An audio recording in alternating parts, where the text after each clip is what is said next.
রানীগঞ্জের অন্নপূর্ণা লেনের কীর্তনিয়া পাড়ায় ফল সংরক্ষণের জন্য ব্যবহৃত একটি প্লাস্টিকের ক্রেটে আগুন লাগার পর এলাকায় আতঙ্ক ছড়িয়ে পড়ে। রানীগঞ্জের 93 নম্বর ওয়ার্ডের ঘটনা। সূত্রের খবর, যমুনা সাউ এবং বিকি সাউ এর তিনতলা বাড়ির বারান্দায় রাখা একটি প্লাস্টিকের ক্রেটে হঠাৎ শর্ট সার্কিটের কারণে আগুন লেগে যায়। আগুনের লেলিহান শিখা বেড়ে যাওয়ার সাথে সাথে স্থানীয় লোকজন তাৎক্ষণিকভাবে দমকল বিভাগকে খবর দেয়।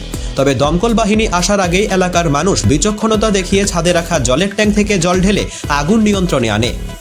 অগ্নিকাণ্ডের ঘটনা প্রসঙ্গে মনোজ সাউ বলেন, তার ভাই হঠাৎ করে দৌড়ে এসে তাকে অগ্নিকাণ্ডের ঘটনা জানায়।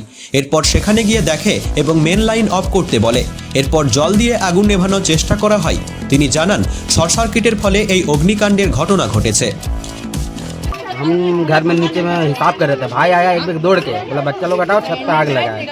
तो हम छत में भाई को बोले मेन से जाके गिरा के आओ आगे। तो हम छत में आए, बाथरूम का गमला में पानी था, वो लेके आए, थोड़ा मार के सोचे टंकी से जाके फिर मारेंगे, देख रहे वहाँ भी आग पूरा लगा हुआ है। फिर पाड़ा का आया 5-6 जन 10 जन आया, फिर मिल के पानी उनी मारे, तब जाके थोड़ा। क्या चीज से आग लगा था? शायद वहाँ पे तार शॉर्ट सर्किट हो गया था, शॉर्ट सर्किट हुआ होगा। ठीक है, यहाँ से कनेक्शन दरवाजे के पास वो जो लाइन का होता है ना, यहाँ पे बल्ब था, वायरिंग कनेक्शन था।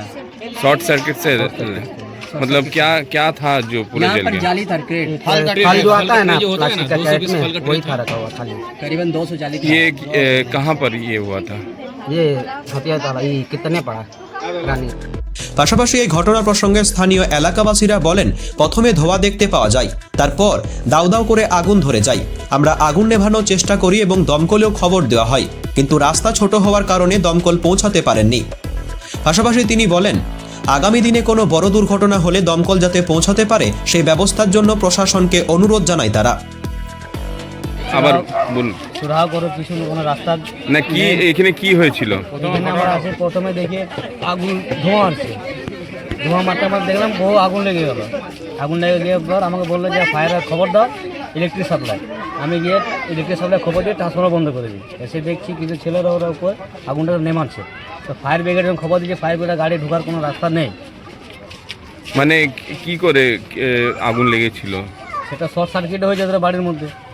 মানে আর কবে দেখলে আপনারা? আমি এলাম 4টা 4:30 বাজে, আমি আসলাম ডিউটি থেকে। আমি ওইখান থেকে দেখলাম যে ধোঁয়া মারছে, ধোঁয়া দেখবে দেখছি আগুন লেগে গেছে। ফলের পেটি ফেটি লাগা থাকে ওই জন্য, আর ওইখানে শর্ট সার্কিট ওই জন্য জ্বলেছে। এই যে ফায়ার আগুন লেগেছে, কোনো দুর্ঘটনা ঘটতে পারে বড়, আর গাড়ি আসা যাওয়ারও কোনো রাস্তা নেই। প্রশাসনের কাছে আমার অনুরোধ, প্রশাসন যেন এটা কিছু একটা ব্যবস্থা করুক। স্থানীয় জনগণের তৎপরতার কারণে এই বড় দুর্ঘটনা এড়ানো সম্ভব হয়েছে এবং কোনো বড় ক্ষয়ক্ষতি হয়নি। রানীগঞ্জ থেকে সমীর বাদ্যকরের রিপোর্ট, অ্যাক্টিভেস্ট বাংলা।